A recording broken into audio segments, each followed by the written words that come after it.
Following the horrific attacks in Paris recently, we can only speculate about the economic impact.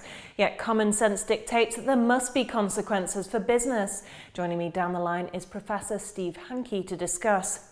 Steve, analysts have warned that the declaration of a 3-month state of emergency announced by President François Hollande could hit the struggling French economy and dent consumer confidence. What do you make of this? It definitely will have a negative impact on an economy that's very vulnerable. It's hardly growing at all. Fortunately, quantitative easing at the ECB has started lifting things a little bit, but only very slightly. I was just in Paris last week and before the attacks, and the mood is very negative.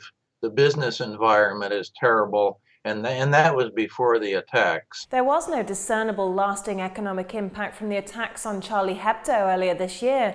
But now with this attack, surely the French and indeed European economies will suffer. We're already seeing it with tourism. So what lasting impact do you forecast? You've got a huge number of refugees from North Africa and the Middle East that have inundated Europe.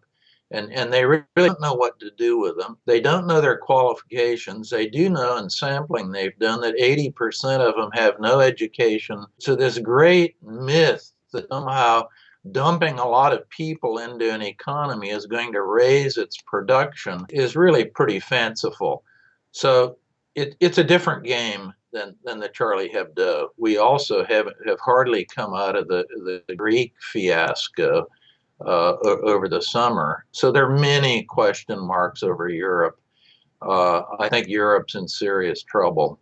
Global markets have seemingly shrugged off the impact of the attacks. However, do you think this is showing almost an acceptance to such atrocities as part of the times we live in today? Maybe temporarily has, and that's typical of all these terrorist attacks historically. There's usually a little bump down in the markets, and then they revert back to where they were prior to the attack. I think the general environment is quite different now because you've got not only the refugee problem in Europe, but you've got lots of question marks about what's going on in China, a lot of uncertainty about a huge swath of the Middle East where no one really has a handle on things, and then there's a lot of instability. We will have a lot of regime uncertainty and volatility put into the markets. That's going to be the picture going forward, and ultimately it will be negative. Finally, are there other economic outcomes from these kind of attacks that are perhaps overlooked? We're going to see more volatility, more government involvement,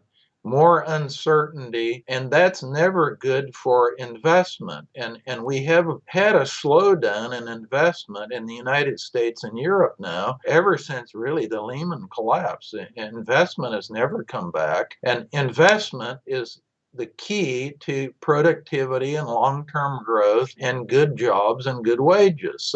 So that's kind of a long-term thing that comes into the picture every time you get the ratchet working and the ratcheting up of government activity of one sort or another.